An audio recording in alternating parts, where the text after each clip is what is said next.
All right, guys. So let's get started. So before we start, do you guys have any questions? Any doubt? Have you guys practiced? Have you guys logged in successfully to the Appian environment?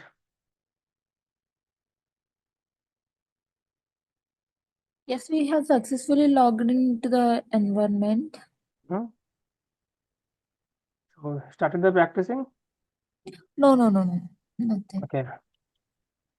Yeah, Right. I have a small doubt. Whenever we're creating a workspace, either it is a shared workspace or individual workspace. When It's you a shared workspace, but it will be secured so that you will only able to see um, applications that you have created and the one that is provided by the Appian. suppose we selected this individual workspace, it won't work. Huh? It will work. It will work, but the thing is that it sometimes if you don't work on like continuous 2 days and 3 days, right? By that time, Okay, they might be closing it out. So you have to restart it again. Okay. So okay. make sure you. Whenever, yeah, sorry, go Um, ahead. I was saying make sure that you try to open it every day and then do some modifications, some changes. So it should not be idle for many days, right? So make sure you do the practice every day. Some Okay, changes. whenever we selected that one, right, it will showing as a message like workspace is created, is going to create once you receive the email kind of thing. Still, it's showing as a buffering kind of thing. Right. So that's the thing. If you try to get your individual, right, it takes some time as well. So meanwhile, you can try with the shared one, right? Okay, Shared one, other one, people will not be able to see your application apart from the app. It's a okay, shared environment. So okay. yeah. So based on the prefix only, we can identify our shared one, right? I mean, yeah, you will not be able to see the other applications, as I said, right? You Okay, can only see the Appian's application and then yours application. okay. Yeah. No Thank you. one will be able to see your application as well. Okay. Okay. All right. So today we are going to talk about some of the Appian. In real time, also Hmm? we have shared applications or individual applications. In real time, it will be your company specific. So it Okay, will be shared among your employees, okay, where you can see others' applications as well. okay. All right. Yeah. Hmm. So let me get started. Share my screen. So yeah, last Friday we talked about the some variables, local variables, how the local variable works, how do we declare the variables and all, right.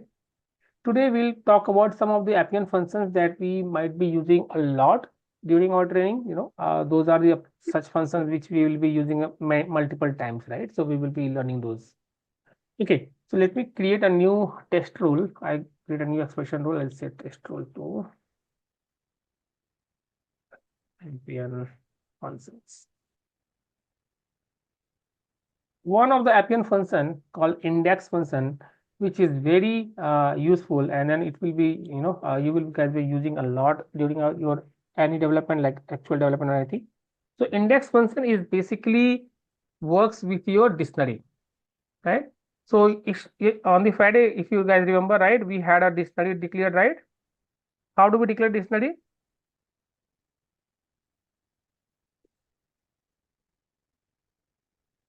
How do we declare dictionary? Mm, A dictionary is nothing but a key value pair, right? If I say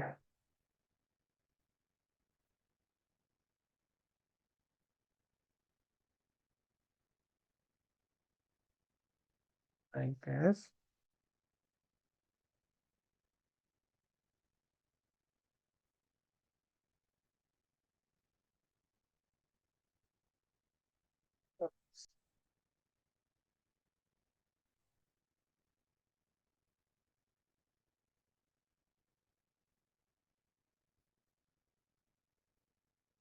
Okay, so this is nothing but a dictionary, isn't it? That's a key value pair, right? What is the issue here? It says some issues. Expecting comma. Where are we missing the comma? Isn't it an extra comma at the end? Now this is to separate to the, we need to return something, right? Oh, sorry, we are expecting comma here, right? It's okay. So this is the nothing but dictionary that we have, right?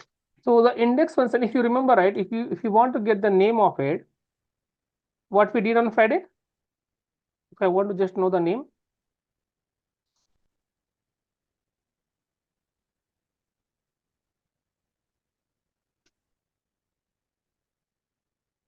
if I want to get the name of from the employee list, how do I get it? I think on Friday we talk about it, right?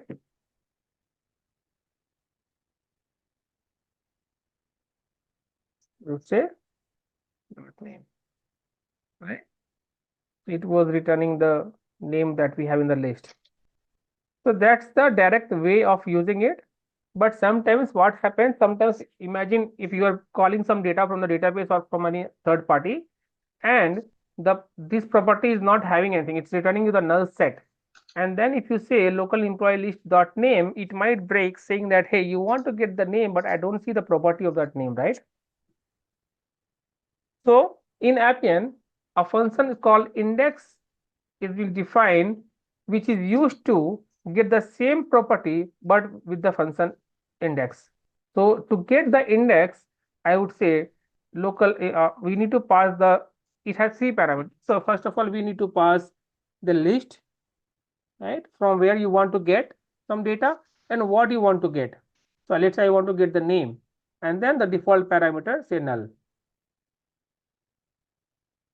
So if I try to run this rule, this is again going to give me the same output. So if you want to get the age, you can simply change it to the age. So if you say the age now, I'll get the numbers, the age that we have. So the best way of using and getting the property of on any particular dictionary is index function. Okay. So you guys will be using index a lot because we need to manipulate the data, and most of the time when you see work with the data, it will be in the form of dictionary. So we can make use of index function to get the property of a dictionary. Yeah. What is the purpose of index? That's what you are getting it now as an output, right? Why you have mentioned null after the employee list? That's a default parameter. Let's say I would say department here, okay? And in the default parameter, I would like to go and say not found. If I click on test tool, what do I get? Will get it not found. Default in the sense if condition is By matches- default, yeah. So condition not matching, but this usually when you work with the actual set, this is the dictionary that we have defined, right? But when you work with the actual set like record type or custom data type, right, then default actually runs. If the condition is not matching, the default value gets returned. So if you see here in the description, it says the default value to be returned if the data or index is invalid. But as because we are using this custom dictionary, right, Appian is not properly work with this. This is what to give you an example. But when you work with the record type and then custom data type, you will get the default value mentioning here. This is not, we didn't found this because we do not have the data department here, right? Let's say, for example, some by mistake, if you have given name one somehow, right, then you will get like this, not defined, not found, but in the proper data type. Okay. Let's say the other way of using this index function works properly when it should also work in the custom dictionary that the index function, what is the meaning of index? Actual meaning of index in English term.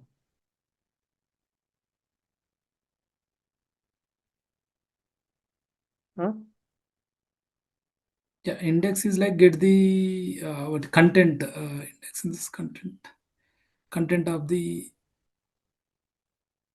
Yeah, maybe and if like get the particular record. Index is a particular content. record, right? That's the word. Particular record. If you are indexing someone, you are pointing out someone, right? A particular record, or we can say a particular position, right? Isn't it? Yeah. So let's say I'm going to use an index function in a way that I say index, the first parameter is going to be my local list or maybe the data that we have, and then I say 2. Okay, and then I would say some default parameter, let's say not found. Can anyone guess what could be the output of this index function? So we can work index function in 2 ways. The first way was that we can provide the name of the property, name of the parameter that you want to receive.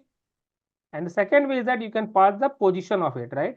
So if I try to execute this rule, what do I get?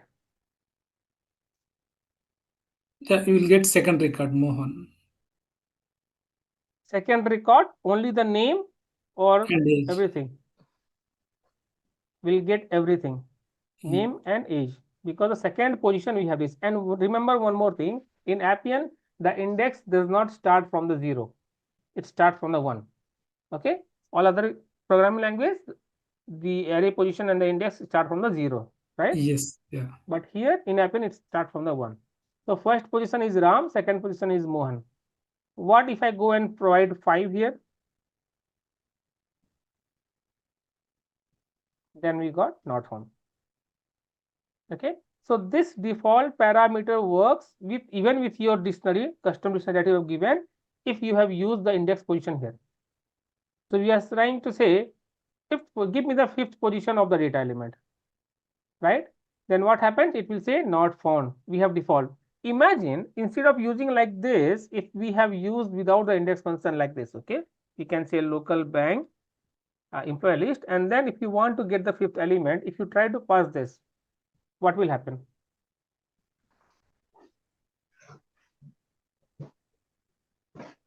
No. You will get an error mentioning the index 5th is not a valid position. The valid range is 1 to 4, right? So if you want to handle the errors in the code that it should not break the UI, we should be using the index function, isn't it? So that even though by mistake or something, some data is coming wrong in the code, right, and it's trying to get the 5th position, your Appian should be able to handle and then say not found, maybe record not available, maybe position is wrong, whatever message you want to send, that you can send by using in the default parameter, right? So that's why index function is the safest way of using your element dictionary. Is that clear? Any question? Why don't you mention all the names in a single row like that? I didn't get you, sorry. Like Ram, all names and age, we can mention it in a single row like that, single line. Without having this as a set. So this is a dictionary, right? So we are saying this is a multiple dictionary. Okay, this is a multiple dictionary. This is not a one. I'm array. asking like if we can mention it in all in one dictionary. How can you mention in the one dictionary? That is what I'm asking. You cannot mention in one dictionary, right? Then it is not going to be a dictionary. It is going to be an array. The meaning of dictionary is that it should be a key value pair, right? And then key value pair, it should be the set of it. Imagine if you are trying to call an employee data from a table. So all employee data will come as a set, right? It will not come as in a single set. It will be a separate. Each dictionary will have one element of your employee data, right? Yes, yes. You cannot bring employee name and then all in one employee. Then how do you relate? If you are going to define in that way, will you guarantee that Ram age is 34 and Mohan age is 32? It cannot guarantee in that case, right? So to make the sequence and then set as a information related to one particular data, then you need to define in dictionary, right? So that I can know that 34 is the age of Ram. If I write everything in one set, then it will be very difficult to identify whose age is what. Okay? It's to separate the information. Okay. Now It is not an array, right? this is dictionary. This is not an array. When you try to return this employee list, right? It will tell you that this is a list of dictionary. Each dictionary element has one element. Okay. Right? Okay. Now you understand that index function works in a two way. One, that you can provide the index of particular position, and another you can have the element of that particular dictionary. If I ask you what is the age of Suraj, how do you get me that data? I would like to know what is the age of Suraj. Okay.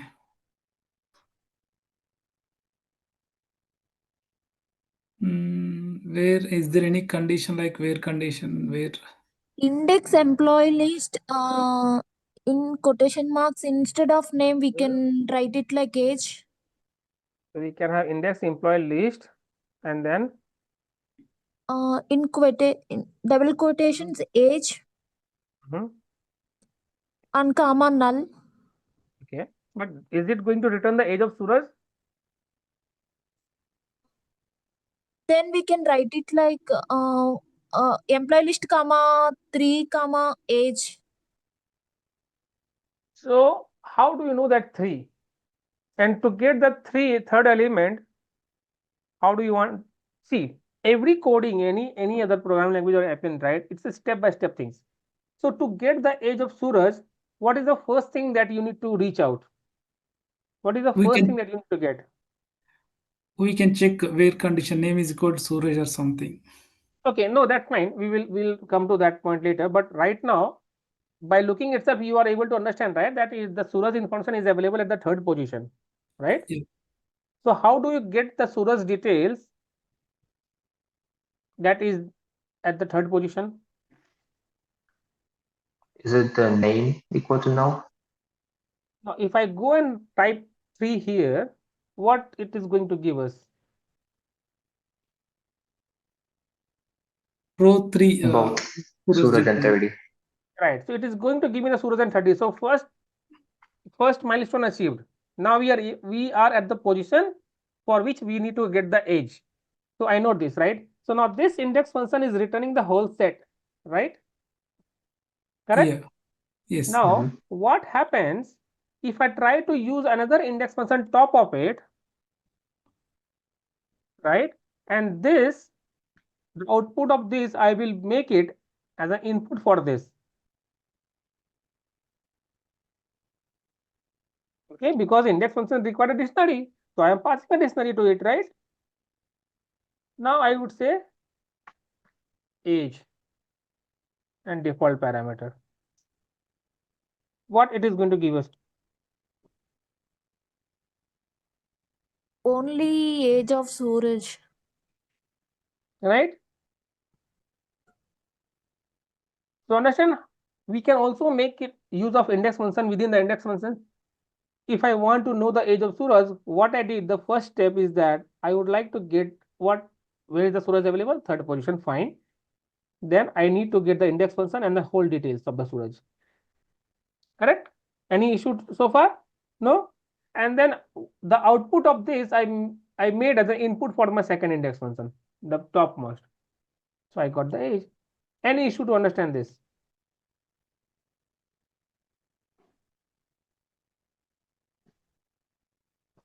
What does the index function require as an input? It requires dictionary or list of dictionary, right? So I am passing a dictionary here. Is that clear or any doubt?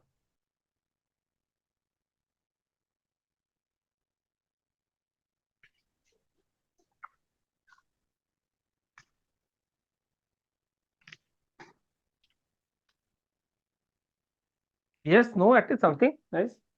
Is that clear?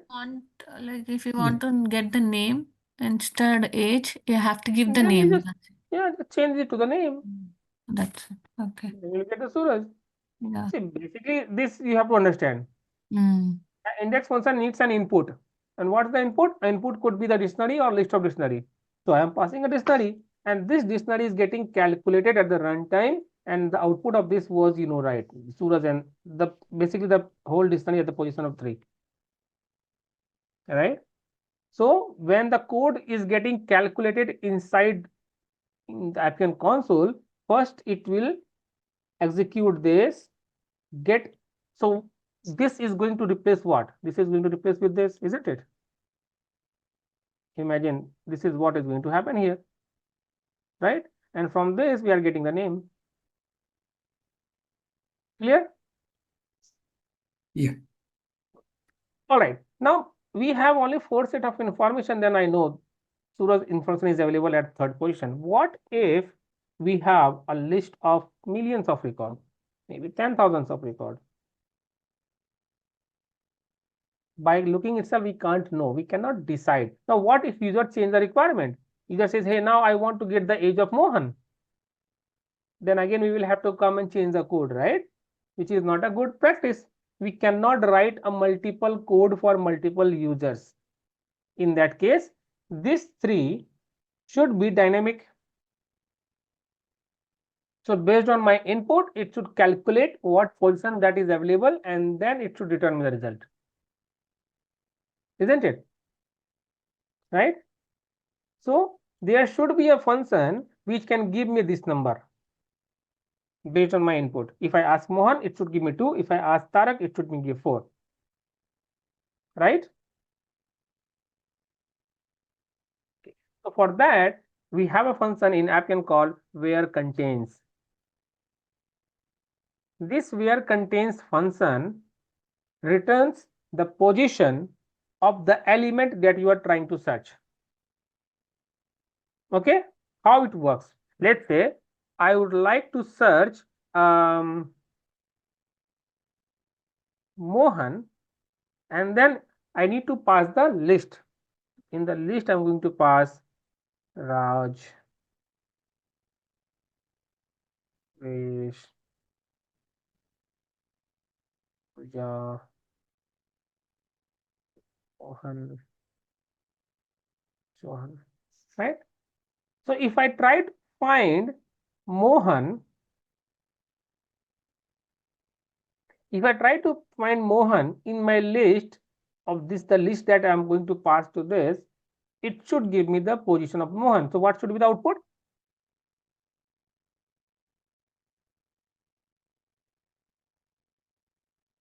Four. If I try to test the rule, I get the 4. Right? Now, instead of this manual list, I would like to pass the list that I have in my employee record. Then how do I pass it? Local employee list, I think. If I just say local employee list, will it give me the names? Name. Then we need to use the index function. Index, local bank, employee list, comma, name. Right? So what is the output of this? What is the output of this function, this code? All the names. All the names. Names in the employee. Right? And that's what we need. So I need to search Mohan in all the name list. If I try to get now, it says, hey, it's not working. Why it's not working? Because it worked when I tried to pass that name directly, right? Because that was same type of that list of text string. But index function does not guarantee that it will give you only the text of string, right? So what we will have to do is that we will have to make this as the same format. So it's a string, right? This is a string. So we need to also make this as a string, and for that we have a function called toUniformString. And the best way of using this is that wrap to both the things, toUniformString. So what will happen? This input that we are passing and the output we are trying to compare here are of the same type. Now, if I try to click on the test rule, I will get the position 2. because Mohan is available at position 2 in my employee list, right? So if I want to now find the age of Mohan or age of Sohan, we just need to change this input and then we will able to find it, right? So this where contains code, what I'm going to do is that I'm going to declare a local variable called local bang match index, and then the whole where contains I will make as an input to my local variable. Any doubt so far? So if I try to return my local match index, I'll get that. What I did, instead of returning directly using the function, the output of this I assigned to a local variable. Is that clear? Any doubt so far?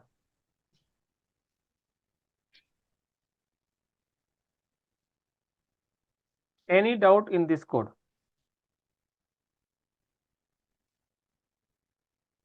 No. Right?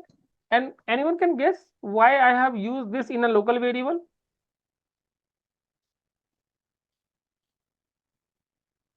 So let's see, if I want to get my age of the name that we have passed, what I need to do? Index of local bank employee list. What should I pass here?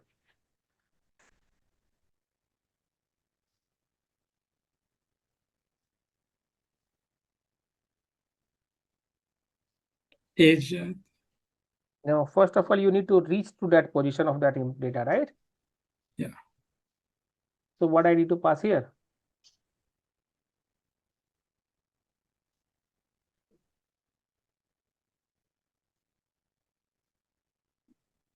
Where contains, sir? Where contains, you have already written the code, right? You have already mentioned this code here. Do you want to mention it again?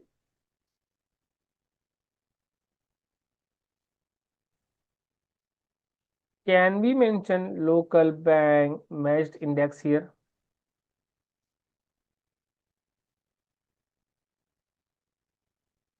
Yes or no?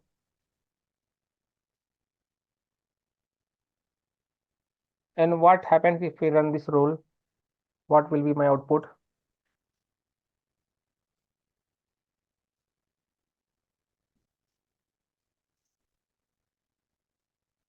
Would it be the same as the Mohan because of the local match index?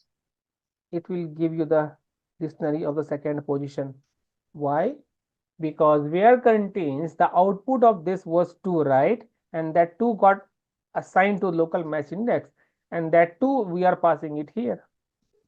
So instead of passing it directly, just like the way we did it here, right? We are using the local variable now, because the calculation of this we have assigned to a local variable, right?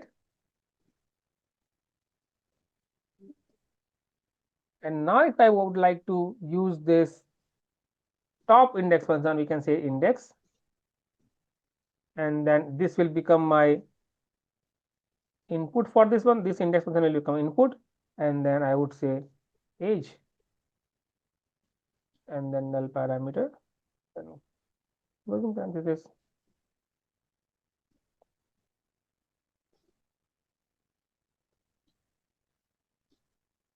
Parenthesis.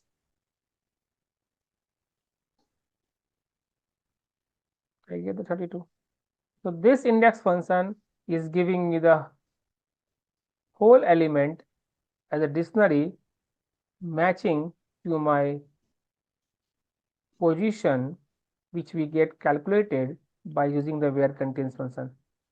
I'm just writing it this way because you can try to compare with this code, right? So initially we were trying to get this by using directly the 3. Now this 3 is getting calculated here, local match index. And local match index, what is the local match index? It's a calculation of where contains function. So the the output of this we are assigning to this variable, and this variable we are using it here. And this is what you guys will be doing a lot in your coding So please make sure you understand this clearly. Any question, any doubt, please do ask. Could you please repeat step by step for coding? So, First, you tell me na, which part you didn't understand so that I can focus more on that. yeah, you did write local matched index and where contains again transform formatting string. I don't know. I'm understanding that two uniform string. These things. What is the purpose of those things So actually? why we use this two uniform string? In above that employee list, almost all are same, right? EMP string list only, right? String in the sense the dictionary is having all the same fields, right? Right. But we were using Why we index are function using- to get it written. If we are not returning directly, we are not typing it directly, we are using index function. So whenever you try to return, we are using the index function. The index function does not guarantee that it will be only with text string, right? It could be number integer, it could be any position, it could be dictionary as well, right? So index function always return like different format based on your input. So you need to make sure when you're trying to compare, it should get compared with the same data type. Just to make this both inputs as a same data type, we use two uniform string. It is just for the casting. So the Mohan I am casting as two uniform string, which is not required, but to make sure both are the two uniform string, I just applied it to the both inputs of the where contains function.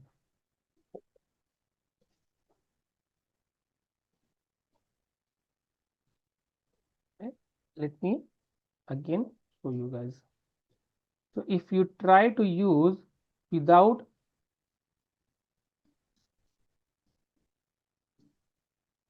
uniform string,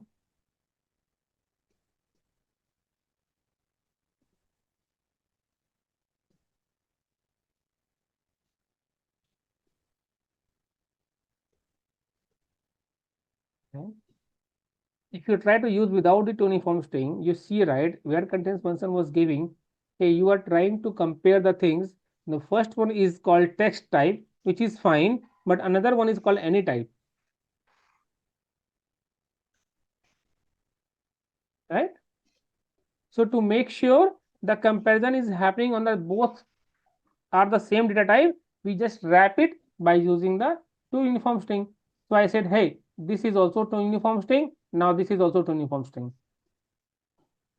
Just to make sure both the types are same. Is that clear now? Yeah. Right. So when we make this both input as the same data type, then if you try to run this, it is going to give you the position of the name that you're trying to find in the list given by the local employee list. Is that clear? What is the use of where contains? Is that clear or not? Where contents is like we can find the exact position of that data. Right. Okay. Right. Yeah. So this code, this piece of code is going to give you the position of the data, which is 2. Right. So what I did, I assign this to a local variable. And this is what is happening here. The output of this code I assigned to a local variable.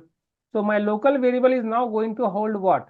It is going to hold the output of this, and that is 2. Is that clear?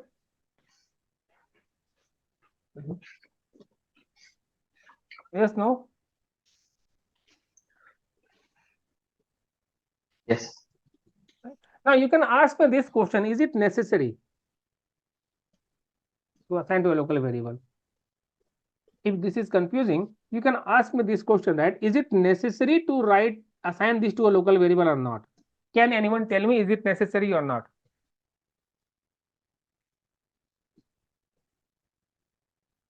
No, but it's easy to track.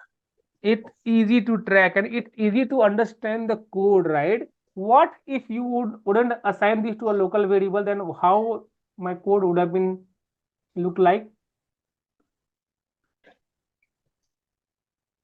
You had to write all this code, this by where person, by contains, individual. you had to write it here, right? Isn't it? Then imagine how difficult to understand.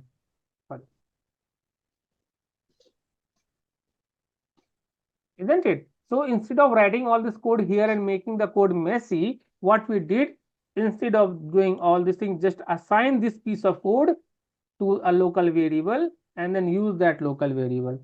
So your code will become neat and cleaner, right? Easily readable code. And you can also understand step by step what's happening. So we found the index position and then we assign to a local variable, and that local variable we use it here.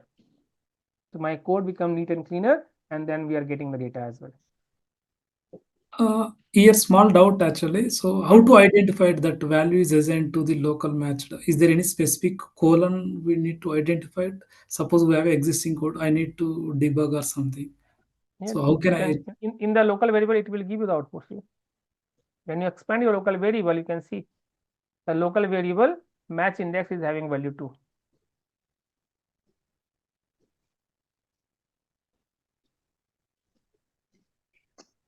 On your right hand side in the panel, whatever local variable you have it will be get listed here, and you can see the value of that. Now, what if I'm going to change this to, let's say, Tarak? And if I click on test rule, you will see that the value for this local match index will also get changed. See, it's become 4. And based on that, you are getting the age.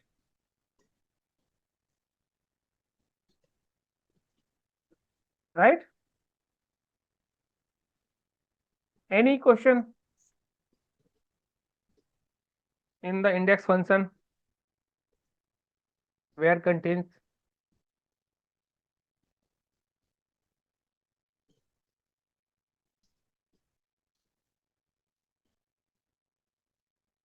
Yes, no? No. Okay. Now this rule, if I say I have saved this rule, right? Whenever I will try to execute this rule, this rule is going to give me the age of maybe Ram. The rule is being saved already.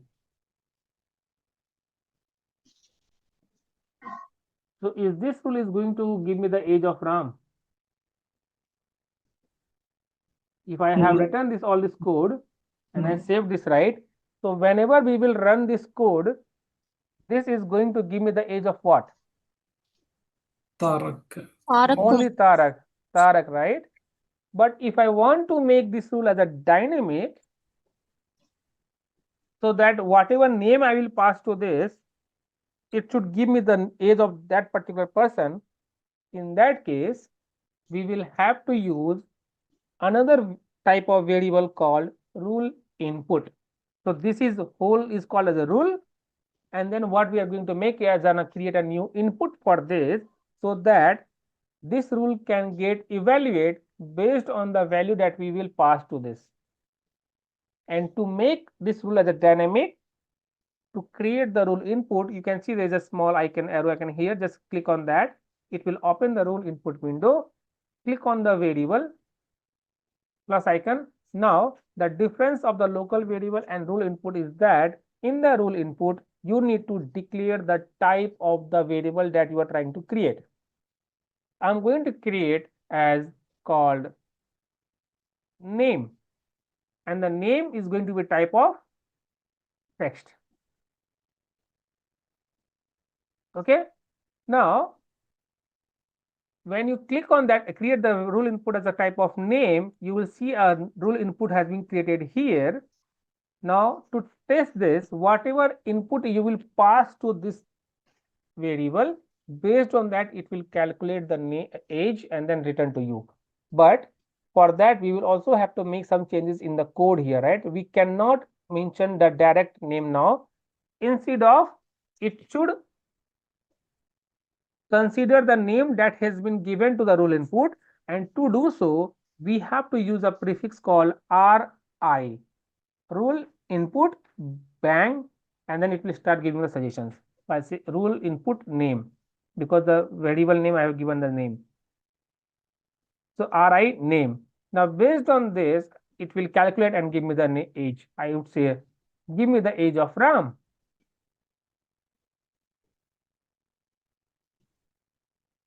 It got me 34. If I say, give me the age of Suraj, it gave me 30. Give me the age of Sujit. What should I get? Yeah.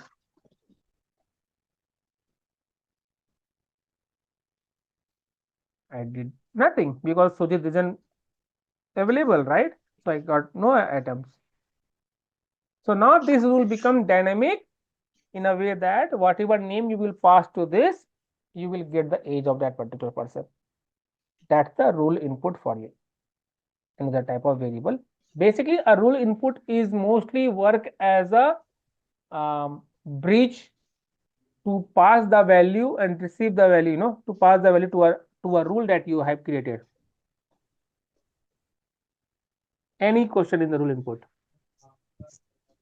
So before, as you mentioned, it is a dynamic, right? Before we have written an code, it is a static. See, it was working on a hard-coded value, right, Tarak? Now I have replaced that with the rule input, and the rule input is a way to pass the information to a rule that you are trying to call. Okay. Now let's say this is the rule that we are trying to call. Imagine we have some interface or maybe some other expression rule itself, right? Let's say I'm going to create another expression rule. I'm going to give the name as test rule 3 to call another rule, right? Now in this test rule 3, I would like to call the rule that I have created, right? Now if I go here and to call this rule, sorry.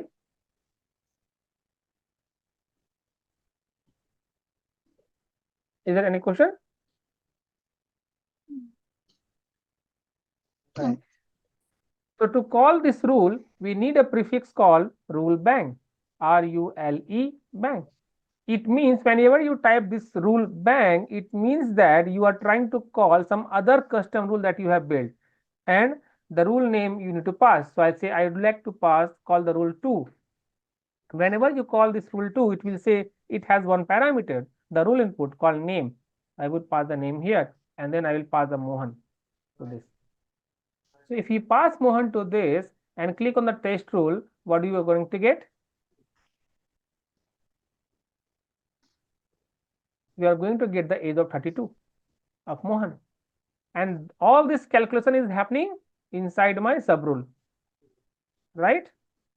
We are just trying to call that rule here, and based on the parameter, it will give me the result. If I pass it to Suraj, it will work and it will give me the data of Suraj.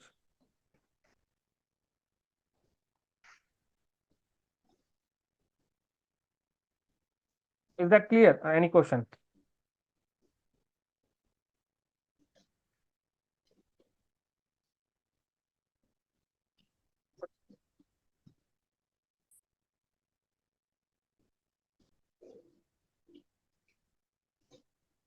Yes, no?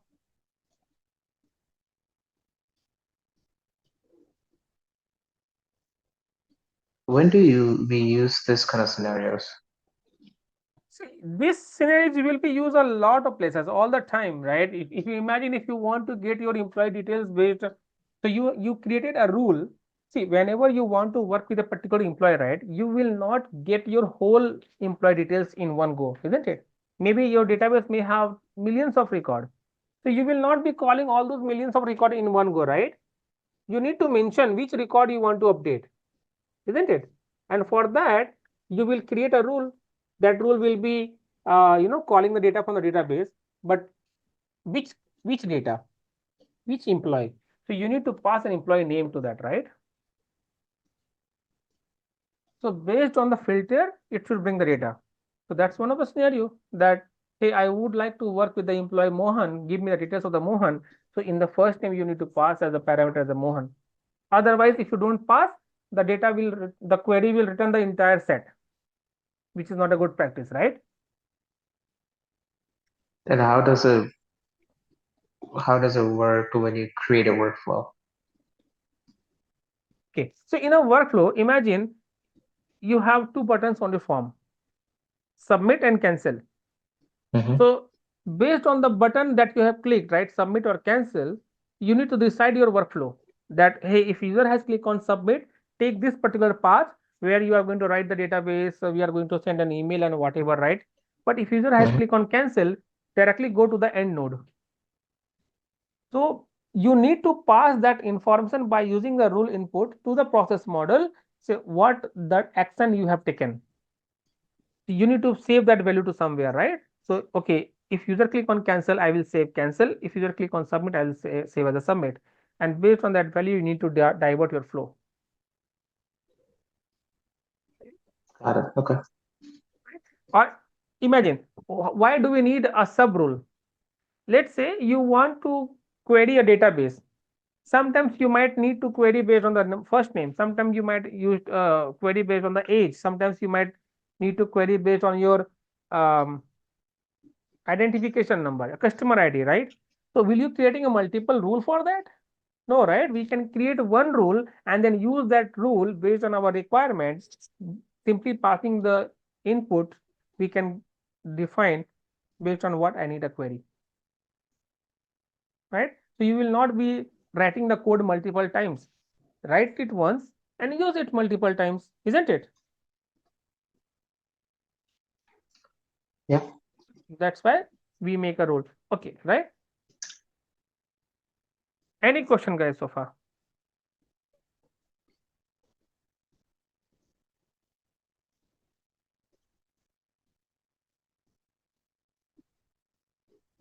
All right. Then I would suggest do the practice, learn this index function, go through the recordings and see how it works. Make sure you understand the index function very clearly, because this is the function which is being used a lot in Appian coding. So clear your mind on this index function. Okay. All right. Let it be till today, this much for today, because otherwise it will be too much. And then practice and then come up with the questions. So you guys can also ping on the WhatsApp group if you have enrolled, then you might be added. I see some of them have added. So if you have any doubts, you can ping me on the WhatsApp group as well. Then we can go and discuss. Okay. Yeah. I see a few of the new members have joined. Hey, Harika. Yeah, I've joined today. All right. Make sure you see the recordings of the previous days. All right. Any question, guys, before we wrap up for today?